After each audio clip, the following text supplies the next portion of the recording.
நிச்சயமாக இந்த மந்திரத்துக்கு அதீத சக்தி உண்டு. உங்களுக்கு தொண்டை வறட்சி நிச்சயமாக ஏற்படும். ரெண்டாவது, உங்களுக்கு ஒரு பயமும் நடுக்கமும் வரும். உங்களுக்கு ஒரு கூஸ் பம்ப்ஸ் சம்பவமே நடக்கும். நீங்கள் ஏற்றுனது நெய் தீபம், ஆனால் இதிலிருந்து என்ன வாசனை வரும்னா விபூதி வாசனை நிச்சயமாக வரும். இந்த வாசனை மாறும்போதே சித்தர் உங்கள் வாழ்க்கையில் வந்துட்டார் அப்படின்னு அர்த்தம். நீங்கள் என் வீட்டுக்கு வாங்க, எனக்கு ஒரு சிக்னல் கொடுங்க அப்படின்னு கேட்டிங்கன்னா ஒயிட் பட்டர்ஃப்ளையோ கருங்குளவியோ நிச்சயமாக உங்கள் வீட்டுக்கு வரும். இது உங்க வந்துட்டாங்க அப்படின்னா உங்கள் மந்திரங்கள் கேட்கப்பட்டு கொண்டு இருக்குது அப்படின்னு அர்த்தம். நீங்கள் மந்திரம் சொல்கிற வரைக்கும் உங்கள் மெயின் டோர் ஓப்பனில் இருக்கட்டும். மந்திரம் சொல்லி முடிச்சோன்னே மெயின் டோரை க்ளோஸ் பண்ணிவிட்டு இந்த தீபத்தை எடுத்து நீங்கள் பூஜை ரூமில் வச்சுட்டு உங்களோட ரெகுலர் ரொட்டீன் ஒர்க்கை நீங்கள் பார்க்க ஆரம்பிச்சிருங்க. இவர் ஈசனின் திருவடியை பின்பற்றி வந்த சித்தர். அதனால அவருடைய வாகனமாகிய நந்தீஸ்வரர் நிச்சயமாக நமது ஆலயத்திலும் இருப்பார்.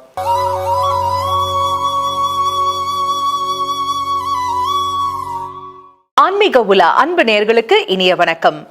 உங்கள் அபிமான ஆன்மீக உலாவில் அற்புதமான வாஸ்து வல்லுநர்கள், ஜோதிட ஜாம்பவான்கள், எண் கணித வல்லுநர்கள்னு நிறைய பேர் நிறைய சுவாரஸ்யமான வாழ்க்கைக்கு மிகவும் பயனுள்ள விளக்கங்களை நமக்காகவே கொடுத்துட்டு இருக்காரு. அந்த வரிசையில நீங்க உங்களுக்கு வாழ்க்கையில இருக்கக்கூடிய சந்தேகங்கள், அதாவது வாழ்க்கையில இந்த விஷயம் ஏன்பா நடந்தது, அல்லது வாழ்க்கையில இந்த விஷயம் ஏங்க நடக்கல, ஜோதிடம் குறித்த, ராசி பலன் குறித்த, எண் கணிதம் குறித்த, வாஸ்து குறித்த, உங்க வாழ்க்கை குறித்த சந்தேகங்களை நீங்க நம்ம வல்லுநர்கள் கிட்ட கேட்டு தெளிவு பெறலாம். அதுக்கு நீங்க பண்ண வேண்டியதெல்லாம் வீடியோக்கு கீழே கமெண்ட்ஸ்ல உங்க மனதில் இருக்கக்கூடிய அந்த சந்தேக கேள்வியை எழுதி உங்க பெயரையும் எழுதி அனுப்புங்க. உங்க சார்பாக வல்லுநர்கள் கிட்ட அந்த கேள்விகள் கேட்கப்படும். இது உங்கள் அபிமான ஆன்மீக உலா, உங்களுக்கான நிகழ்ச்சி. ஆன்மீக உலா நேயர்களுக்கு அன்பான வணக்கங்கள். கேளக்கிரி சித்தர் பற்றி நம்மளுடைய அஸ்ட்ராலஜர் அசோகா அவர்கள் ரொம்பவே அழகாக சென்ற பதிவில் சொல்லியிருந்தாங்க. இருந்தாலும் எனக்கு அது குறித்து நிறைய கேள்விகள் இருக்கிறதுனால இன்றைக்கும் நம்முடைய அரங்கத்தில் இணைந்திருக்காங்க அஸ்ட்ராலஜர் அசோகா அவர்கள். சாரை வரவேற்கலாம். வணக்கம் சார். வணக்கம் மேடம். சார், லாஸ்ட் நம்மளுடைய பதிவில் எப்படி மகிமைகளை கேளக்கிரி சித்தர் ஒரு குறிப்பிட்ட ஒரு தினங்களுக்குள்ளேயே நிகழ்த்துறாரு அப்படிங்கிறத நீங்கள் அழகாக பதிவு செஞ்சுருந்தீங்க. எனக்கு என்னன்னா, இன்னைக்கு நான் மந்திரம் சொல்கிறேன், ஆனால் நான் சரியான பாதையில் தான் போகிறேனா, அவர் என்னோட கனெக்ட் ஆயிட்டாரா, அவர் கேட்குறாரா, நம்ம சொல்கிற விஷயங்கள் அவரை போய் சென்றடைந்திருக்கா, எனக்கும் அற்புதங்கள் நிகழுமா அப்படிங்கிறதுல ஒரு டவுட் இருக்கும் இல்லையா? ஏதாவது சகுனங்கள், அறிகுறிகள் அந்த மாதிரி நம்மளோட கனெக்ட் ஆயிட்டாருப்பா சித்தர், நிம்மதியாக இருக்கலாங்கிறதுக்கு அந்த சகுனங்கள் இருக்கா? ஓகே, ஒரு அக்னாலஜ்மெண்ட். ஆமாம், எல்லாரும் அதானே கேட்பாங்க, ஒரு ப்ரூஃப் வேணும்ப்பா. எஸ், ஒரு கன்ஃபர்மேஷன் வேணும். இந்த கன்ஃபர்மேஷன் நம்மளுடைய ஃபாலோவர்ஸ் ஒருத்தருக்கு நடந்துச்சு. என்னன்னா, இவர் அதாவது உங்கள் மந்திரத்தை இவர் காது கொடுத்து கேட்டுக்கிட்டு இருக்கிறார் அப்படிங்கிறதுக்கு 2 சிக்னல் நமக்கு ரீச் ஆகும். ஒன்று, ஒயிட் கலர் பட்டர்ஃப்ளை நிச்சயமாக உங்கள் கண்ணில் உங்கள் வீட்டுக்கு உள்ளேயே வரும். இன்னொன்று, கருங்குளவி. இந்த 2 ரூபத்திலையும் எல்லாருக்குமே காட்சி கொடுக்குறாரு.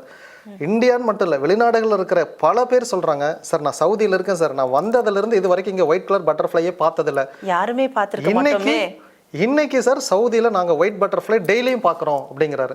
அமெரிக்காவில் இருக்கிறவங்க எல்லாருமே இப்போ ஒயிட் பட்டர்ஃப்ளைன்னு பார்த்தா என் டேப் ஓப்பன் பண்ணி காட்டுறேன், கிட்டத்தட்ட 15 பேர் இன்னைக்கு அனுப்பிச்சிருப்பாங்க.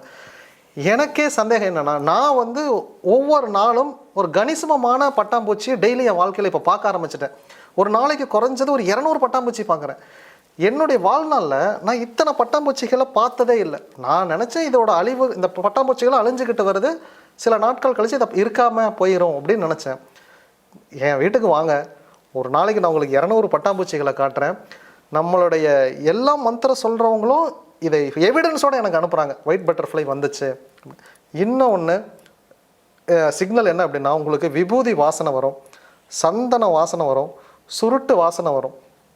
இந்த 3 வாசனை 99% ரீச் ஆயிரும். இந்த வழிபாடு எப்படி பண்ணணும் அப்படின்னா, நீங்கள் மந்திரம் சொல்லும்போது ஒரு நெய் தீபம் ஏற்றிக்கோங்க. மண் விளக்கு, அந்த மண் விளக்கு முதல் முறை மட்டும் புது தீபமாக வாங்கிக்கோங்க. அதில் நெய் தீபம் போட்டு பக்கத்தில் ஒரு டம்ளர் தண்ணி வச்சுக்கோங்க. இந்த தண்ணி எதுக்காகனா, நிச்சயமாக இந்த மந்திரத்துக்கு அதீத சக்தி உண்டு. உங்களுக்கு தொண்டை வறட்சி நிச்சயமாக ஏற்படும். ரெண்டாவது, உங்களுக்கு ஒரு பயமும் நடுக்கமும் வரும். உங்களுக்கு ஒரு கூஸ் பம்ப்ஸ் சம்பவமே நடக்கும். அப்போ பயந்துருவீங்க. நீங்கள் உண்மையாக சொல்கிறேன், சித்தர் கனெக்ட் ஆன அடுத்த செகண்ட் உங்களுக்கு ஒரு மாதிரி நடுக்கம் விரலாம் நடுங்க ஆரம்பிச்சிடும். இந்த தண்ணியை குடிங்க, சித்தரோடைய அனுகிரகம் உங்களுக்கு கிடைக்கும். மீண்டும் மந்திரத்தை சொல்ல ஆரம்பிச்சிருங்க. டெய்லியுமே தண்ணி இல்லாமல் மந்திரம் சொல்லாதீங்க. சொன்னீங்கன்னா நீங்கள் அன்கான்சியஸ் லெவல் கூட போகிறது கூட வாய்ப்பு இருக்குது, பயந்துருவீங்க நீங்கள். அதனால் இந்த மந்திரத்தை சொல்லுங்கள். இந்த தண்ணியை நீங்கள் குடிச்சிருங்க. இந்த நெய் தீபத்தை மந்திரம் சொல்லி முடித்ததுக்கு பிறகு அணைக்க வேண்டாம், இது அப்படியே எரியட்டும். எரிஞ்சு இது தானாகவே அணையட்டும். நீங்கள் ஏற்றுனது நெய் தீபம், ஆனால் இதிலிருந்து என்ன வாசனை வரும்னா விபூதி வாசனை நிச்சயமாக வரும். இந்த வாசனை மாறும்போதே சித்தர் உங்கள் வாழ்க்கையில் வந்துட்டார் அப்படின்னு அர்த்தம். இப்போ நான் ஒரு வேண்டுதல் வச்சுருக்கேன், இந்த வேண்டுதல் நடக்கிறதுக்கு 45 நாள் ஆகும்.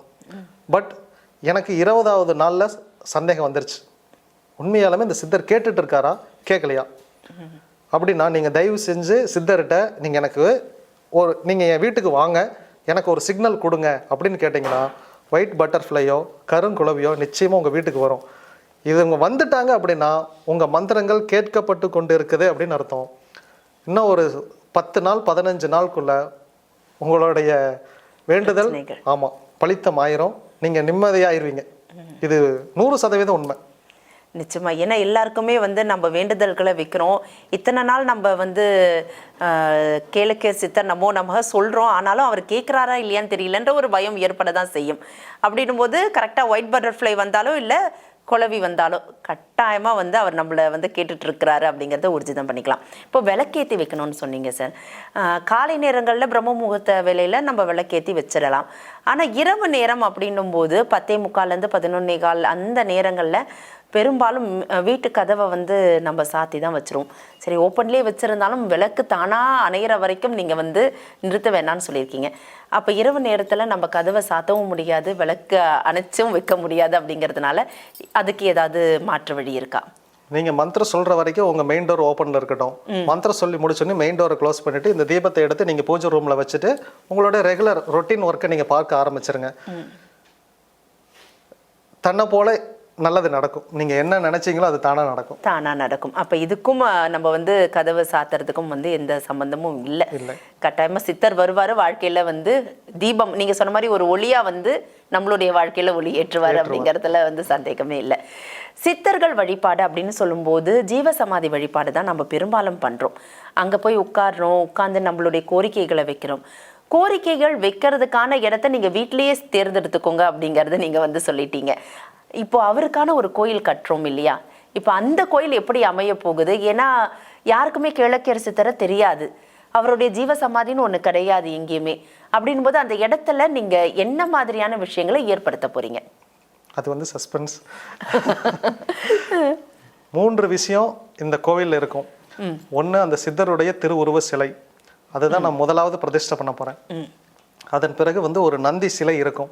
இந்த நந்தி சிலை எதற்காக அப்படின்னா, இவர் வந்து ஈசனின் திருவடியை பின்பற்றி வந்த சித்தர். அதனால அவருடைய வாகனமாகிய நந்தீஸ்வரர் நிச்சயமாக நமது ஆலயத்திலும் இருப்பார். 2வது, என்னோடையும் நம்ம இந்த வீடியோ பார்த்துட்டு இருக்கிற மக்களோடையும் ஒரே ஒரு ஒற்றுமை என்ன அப்படின்னா முருகன் தான். எனக்கும் முருகனுக்கும் மிகப்பெரிய ஒரு பந்தம் இருக்குது. அந்த பந்தம் இருக்கிறதுனால அவருடைய வேல் நிச்சயமாக நம்ம கோவிலில் இருக்கும். என் வாழ்க்கையில் 2 விஷயம்தான். இன்னைக்கு என் கூடலாம் என்னென்ன மக்கள் பழகுறாங்களோ, நண்பர்கள், அஃபீஷியல், இவங்க எல்லாரும் ஒன்று முருகனுடைய பேர் வச்சுருப்பாங்க, இல்லையா சிவனுடைய பேர் வச்சுருப்பாங்க. இந்த 2 பேரோடைய தீவிர பக்தராக இருப்பாங்க. இப்படி இருக்கிறவங்க மட்டும்தான் என்னுடைய ஆறாவோட கனெக்டே ஆவாங்க. மீதி யாரும் என் ஆறாவோட கனெக்டே ஆக மாட்டாங்க. அவங்களைய இந்த பிரபஞ்சமே ரிஜெக்ட் பண்ணி என்கிட்ட இருந்து 10 அடி தள்ளி வச்சிரும். நீங்கள் தீவிர முருக பக்தராக இருந்தீங்கன்னா என்னுடைய முதல் வீடியோ பார்க்கும்போது உங்களுக்கு பிடிச்சி போய் மீதி இருக்கிற 10 வீடியோவில் இவர் என்ன சொல்லியிருக்கிறாருன்னு நீங்கள் ஆராய்ச்சி பண்ணி 1 செகண்டில் நீங்கள் எங்கூட கனெக்ட் ஆயிடுவீங்க. இந்த பந்தத்துக்கு காரணம் முருகனுடைய அருள் தான். நிச்சயமா இது நம்ம வந்து இதையும் சேர்த்தே பதிவு பண்ணணும்னு ஆசைப்படுறேன். இந்த ஷூட்டிங் எடுக்கப்படுகின்ற இந்த தினம் ஷஷ்டி, சூரசம்ஹாரம் நடைபெற இருக்கக்கூடிய இந்த நாள் நீங்கள் சொன்ன மாதிரி கரெக்டாக முருகனோட நம்ம வந்து கனெக்ட் ஆகிருக்கோம். ஸோ எல்லாமே வந்து ப்ரீஃபிக்ஸ்டு அப்படின்னு நம்ம சொல்கிறோம். அதில் நிறைய நம்பிக்கை இல்லாதவங்க இதை வந்து ஒரு பெஸ்ட்டு ப்ரூஃபாகவே கூட எடுத்துக்கலாம். ஏன்னா இது கனெக்ட் ஆகணுங்கிறது அவசியம் இல்லை. நீங்கள் சொன்ன மாதிரி அந்த ஆராவோட connect, positive people attracts positive people அப்படின்னு நம்ம சொல்லுவோம். அந்த மாதிரி கரெக்டாக அது கனெக்ட் ஆகுறதுங்கிறது சஷ்டி அன்னைக்கு தான் நம்ம கனெக்ட் ஆகிருக்கணுங்கிறது அவசியம் இல்லையே. ஷூட்டும் இந்திய தேதியில் தான் வந்து ஃபிக்ஸ் பண்ணப்பட்டிருக்கு. இன்னைக்கு வந்து கந்த சஷ்டி விரதம் 6வது நாள் கரெக்டாக வந்து இங்கே ஷூட் பண்ணுறோங்கிறதுல இன்னும் கூடுதல் சிறப்பு, சந்தோஷம். முருக பக்தர் அப்படின்றத நீங்கள் வந்து சொன்னீங்க, கூப்பிட்டாலே ஓடி வந்துடுவானே முருகன். அதையும் தாண்டி எப்படி நீங்கள் கேளக்கேர் சித்தரோட கனெக்ட் ஆனீங்க? நான் என்னுடைய 10 வருடத்துக்கு முன்னாடியே எங்கள் அம்மா அப்பாவுக்கு என்னுடைய அண்ணனுக்கு நான் அட்வைஸ் என்னன்னா, எந்த கடவுளையும் நீங்கள் தேடி போகாதீங்க, நீங்கள் கரெக்டாக இருக்கிறீங்கன்னா கடவுள் உங்களை தேடி வருவான் அப்படின்னு நான் சொன்னேன். நீங்கள் கடவுள்கிட்ட போயிட்டு பிஸ்னஸ் டீல் பேசாதீங்க. நான் உனக்கு இதை பண்ணுறேன், நீ அப்புறம் எனக்கு இதை பண்ணி கொடு, இந்த மாதிரி பண்ணாதீங்க. நீங்கள் பண்ணுறீங்கன்னு முடிவு பண்ணிட்டீங்கன்னா ஃபஸ்ட்டு நீங்கள் பண்ணிடுங்க. அதாவது கடவுள்கிட்ட இவங்க என்ன டிமாண்ட் வைக்கிறாங்கன்னா, எனக்கு நான் ஐஏஎஸ் எக்ஸாம் எழுதணும், அப்படி நான் பாஸ் ஆகிட்டேன் அப்படின்னா உனக்கு வந்து ஒரு ஒண்டியில் 10,000 ரூபா காணிக்க போடுறேன். நீங்கள் 10,000 ரூபாயை காணிக்க போட்டுட்டு அதன் பிறகு முருகர்கிட்ட கேளுங்க, ஈஸியாக செஞ்சுருவார். இந்த 10,000 ரூபாயை வாங்கிட்டு உங்களை ஐஏஎஸ் ஆக்கி அதில் ஒரு நன்மை அடையணுங்கிற அவசியம் உங்களுக்கு தானே ஒழிய முருகனுக்கு கிடையாது. இந்த 10,000 ரூபாய்க்காக முருகன் இந்த வேலையை செய்யவும் மாட்டார். அதற்கு யார் தகுதியின் அடிப்படையில் இருக்கிறாங்களோ அவங்களுக்கு கொடுத்துட்டு போயிட போகிறார். உங்களுக்கு வேலை சீக்கிரமாக நடக்கணும்னா நீங்கள் தான் முதல் ஸ்டெப் எடுத்து வைக்கணும். நீங்கள் என்ன செய்யணும், நான் அளவு குத்துறேன் இல்லை நடந்து வரேன், பழனி பாத யாத்திரை வரேன்னா முதல்ல நீங்கள் உங்கள் வேலையை செஞ்சு முடிச்சிருங்க. இப்போது அந்த வேலை உங்களுக்கு கருணையின் அடிப்படையிலையாவது முருகன் கொடுத்துடுவார். நான் முருகனை இப்படி தான் பிளாக்மெயில் பண்ணுறேன். இல்லை, பொதுவாகவே முருகனை ரொம்ப கனெக்டடாக ஒரு அப்பாவா, ஒரு தம்பியா, அண்ணனா, ஒரு தெய்வத்தை யாராவது பார்க்குறாங்க, ஈவன் குழந்தையா பார்க்குறோன்னா அது முருகனை மட்டும்தான். அதுவும் சொல்கிற மாதிரி ஓடிவா முருகானா ஓடி வந்து பக்கத்தில் நின்றுவார். அவர் நம்ம குறைகளை நம்ம சொல்லணும்னு அவசியம் இல்லை, அவருக்கா தானாவே தெரியும், அதை சால்வ் பண்ணி கொடுத்துருவார். இன்னைக்கு முருகர் எல்லாரோடையும் ஈஸியாக கனெக்ட் ஆகுறாருன்னா முருகனுடைய ஆறா மட்டும்தான் காரணம். எல்லாருக்கும் அவங்க ஆறா இன்னொருத்தவங்களோட ஈஸியாக மெர்ஜே ஆகாது. அப்படி ஆகுதுன்னா தூய பரிசுத்தமான ஆறாவாக இருந்தால் மட்டும்தான் எல்லாரு கூடயும் கனெக்ட் ஆகும். அந்த மாதிரி இவர் கேளக்கியர் சித்தர், இவர் ஈசனை பின்பற்றி வந்தவரும், நான் தீவிர முருக பக்தனாக இருந்த இப்படி ஒரு பக்திமான் தான் எல்லா கடவுளுமே தேடுவாங்க. இவனுக்கு உண்மையாலுமே பக்தி இருக்குதா அப்படின்னு கேடுவாங்க. இந்த பக்திங்கிற ஒரு பேசிக் கேரக்டர் இருக்கிறங்காட்டி அவர் என்னையே செலக்ட் பண்ணினார். இவ்வளோதான் காரணம். அவர் செலக்ட் பண்ணி இப்போ அவருக்கு எனக்கு ஒரு வேலையை கொடுத்துருக்காரு, இந்த வேலை நீ செஞ்சு முடிச்சிரு அப்படின்னு கொடுத்துருக்காரு. இது வந்து ஒரு மிகப்பெரிய பிராப்தம். இந்த வேலையை நான் செஞ்சு முடிச்சிருவேன். ஐயாட்ட கேட்டேன், இதை நான் நிச்சயமாக செஞ்சிருவேன்னா நீ செய்வ. அதனால தான் வள்ளுவர் அதை தான் சொன்னார், இதனால் இவன் முடிக்கும் என்றாய்ந்து அதனை அவன் கண் விடலப்பட்டால் என்கிட்ட விட்டுட்டாங்க. நான் முடிச்சிருவேன் அந்த கேளக்கியர் சித்தருடைய அருளால். நிச்சயமா ஒரு காரியம் முடிக்கணும்னா அது லேசுப்பட்ட விஷயமே கிடையாது. அதற்கு பின்னாடி நம்மளுடைய உழைப்போடு சேர்ந்து பலருடைய உந்துதலும் உழைப்பும் தேவைப்படுது. அப்படின்னும் போது ஒரு கோயில் கட்டுறதுங்கிறது சாதாரண விஷயம் இல்லை. இதற்கான முதல் படி நீங்கள் எப்படி எடுத்து வச்சிங்க? கேளக்கியர் சித்தருடைய அருள் இருக்கிறதுனால துணையாக உங்களுக்கு யாராவது 4-5 பேர் சேர்ந்து இருப்பாங்க. அந்த விஷயங்கள் குறித்து சொல்லுங்கள். எளிமையாக சொல்லணும்னா எல்லாரும் கேட்குறாங்க நீங்கள் எப்போ கோயில் கட்டுறீங்கன்னு. இந்த வார்த்தை ஈஸி, ஆனால் இதை நான் ஒரு 3 பேர் இப்போ நீங்கள் குடும்பத்தில் இருக்கிறோம் அப்படின்னா இந்த 3 பேருக்கு சிங்கிள் பெட்ரூம் ஒரு வீடு கட்டுறோம் அப்படின்னா மினிமம் 25 லட்சம் ரூபா உங்களுக்கு ஆகும் 3 பேருக்கு. இன்றைக்கி நான் கோவிலுக்கு வாங்கன்னு சொல்லி ஒரு அழைப்பு கொடுத்தா குறைஞ்சது ஒரு 1000 பேர் வருவாங்க. இந்த 1000 பேரை உட்கார வைக்கணும். 200 கார் வரும். 200 காரும் டிராஃபிக் ஜாம் இல்லாமல் கார் பார்க்கிங் நான் கட்டணும். வந்த 1000 பேருக்கு நான் சாப்பாடு கொடுக்கணும். இவங்க எல்லாரையும் வரிசையில் நிற்க வைக்கணும். அப்போ மினிமம் நமக்கு ஒரு 5 ஏக்கராவது வேணும். இன்னைக்கு காலத்தில் ஒரு சென்ட் வாங்குறதுங்கிறது மிகப்பெரிய குதிரை கொம்பாக இருக்குது. 5 ஏக்கரில் நீங்கள் இடம் வாங்கி இவ்வளோ பெரிய கோயில் கட்டணும் அப்படிங்கிறது மிகப்பெரிய விஷயம். நான் ஒரு காலகட்டத்தில் இதை அவர் கொடுக்கும்போது கொடுக்கட்டும், இத்தனை மக்களுக்கு அவர் வேணுங்கிறத கொடுக்குறாரு இல்லையா, அவருக்கு வேணுங்கிற கோயில் அவர் கட்டிக்க மாட்டாரா? நான் அதை டீல்லையே விட்டுட்டேன். அவர் கட்டுறேன்னு சொல்லிட்டாரு, என்னையும் செலக்ட் பண்ணிட்டாரு. நம்ம வேலையை செய்வோம், அவர் வேலையை அவர் செய்வார் அப்படின்னு சொல்லிட்டு நான் வேகமாக செஞ்சால் கூட அவர் ஸ்லோ பண்ணுறாரு. ஸ்லோ பண்ணு கொஞ்சம், சில வேலைகளை நான் ஆரம்பித்த வேலையை அவரே பெண்டிங்கில் வச்சுருக்காரு, பண்ணிக்கலாம், நீ வெயிட் பண்ணு, இவ்வளோ ஸ்பீடு தேவையில்லை அப்படின்னு சொல்லி அவர் பெண்டிங்கில் வச்சுருக்காரு. இதனால் மீதி பணிகளுமே பெண்டிங்கில் வச்சுருக்கோம். இவருடைய கோவில் ஈரோடு மாவட்டம் பவானியில் ஜனவரியிலிருந்து என்னுடைய அபிப்பிராயம் கோவில் பணி ஆரம்பம் ஆயிரும். கோவில் கட்ட ஆரம்பிச்சிருவோம். கண்டிப்பாக எல்லா மக்களுக்கும் நான் அழைப்பு கொடுப்பேன், எல்லாரும் வரணும். அந்த கோவிலில் அவர் கொடுத்த 2வது மந்திரத்தை நான் எல்லா மக்களுக்கும் கொடுப்பேன். இது மட்டும்தான் சூட்சுமம். இந்த ஒரு மந்திரத்துக்கே இங்கே இவ்வளவும் பெரிய அற்புதங்கள் நடக்குதுன்னா, அந்த 2வது மந்திரத்தை நான் ரிலீஸ் பண்ணும்போது கிட்டத்தட்ட அவர் இந்த மொத்த உலகத்தையுமே அவர் ஆட்சி செய்வார் அப்படிங்கிற மிகப்பெரிய நம்பிக்கை எனக்கு இருக்குது. நிச்சயமா அந்த சூட்சும மந்திரத்தை வந்து கேட்கறதுக்கு எல்லாருமே வந்து ஜனவரி மாதம் ஈரோட்டில் இருக்கக்கூடிய பவானியில் கூடுவாங்க அப்படிங்கிறது எங்களுடைய பெரிய நம்பிக்கையும் கூட. இதற்கு பின்னாடி இருக்கக்கூடிய சிரமங்கள் இருக்கும் இல்லையா? நிச்சயமாக இருக்கும், இல்லைன்னு நம்ம சொல்லவே முடியாது. அவர் கூட இருக்கிறாரு, இருந்தாலும் அந்த மெட்டீரியலிஸ்டிக் லைஃபுக்குள்ளே தான் நம்ம இன்னுமே இருக்கும் அப்படின்னும் போது இதை எப்படி கடக்குறீங்க? அதுதான் இந்த பிரபஞ்ச செலெக்ஷன்.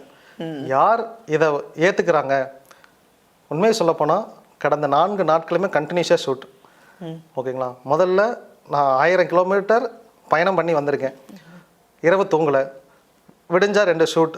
இப்போ இந்த பணியே பார்த்தீங்க அப்படின்னா இது ஒரு கஷ்டமான வேலை தான். யாராலையும் 20 நிமிஷம் தொடர்ந்து பேசினாலே மறுபடியும் தொண்டை வலிக்கும். எனக்கு த்ராட் பெயின் இருக்குது, எனக்கு லக்னத்திலிருந்து 2ல் மாந்தி. அப்படிங்கிறப்ப அவர் தொண்டையை அட்டாக் பண்ணுவார், ஆக்சுவலி அட்டாக் பண்ணிட்டார்.